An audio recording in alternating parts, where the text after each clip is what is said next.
இந்த மாடு பார்த்தீங்கன்னா, இந்த ஆள் வந்து இந்த பக்கத்தில் ஒரு வாய்க்கா இருக்குது. அதில் இறங்கி ஏறும்போது கால் டிஸ்லொகேஷன் ஆகிடுச்சு.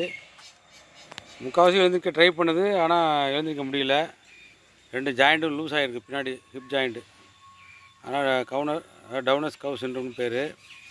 நேற்று இன்ஜெக்ஷன்லாம் போட்டு போனேன் கடைகளில். அதனால் இன்றைக்கி பாட்டில்லாம் ட்ரீட்மெண்ட்லாம் இன்ஜெக்ஷன்லாம் ஹெவியாக போட்டு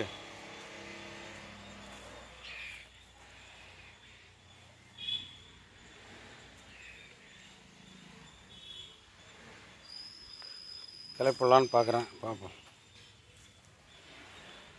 அதனால் மாடுகளை வந்து மேய்க்கும் போது மேடு பள்ளம் இல்லாத இடம், வாய்க்கால் ஏரி குளம் கரையெல்லாம் இல்லாத இடத்துல பார்த்து கூட நின்று மேய்க்கணும். நம்ம மட்டும் அவுத்து விட்டோம்னா அது மட்டும் எங்கேயாவது போய் மேய்ஞ்சிட்டு வரும்னு நினச்சி விட்ருப்போம் அலட்சியமாக. ஆனால் பின்னாடி நம்ம கஷ்டப்பட்டு அதை வளர்த்து அந்த இடுப்பு எலும்பு உடஞ்சி விடும், இல்லைன்னா கால் டிஸ்லொகேஷன் ஆகிடும். நம்ம அதெல்லாம் காப்பாற்றுறது ரொம்ப சிரமம். அதுக்கு ட்ரீட்மெண்ட் செலவு வேறு, மன உளைச்சல், வேறு வேலை பார்க்க முடியாது. அதெல்லாம் கால்நடை வளர்ப்புங்கெல்லாம் நல்லா பார்த்துங்க, பத்திரமா பார்த்துங்க. கூட நின்று மேய்ங்க. நல்லா சமமான தரையில் மேய்ங்க. அவுத்து விட்டு நீங்கள் கூட விட்றாதீங்க அலட்சியமாக.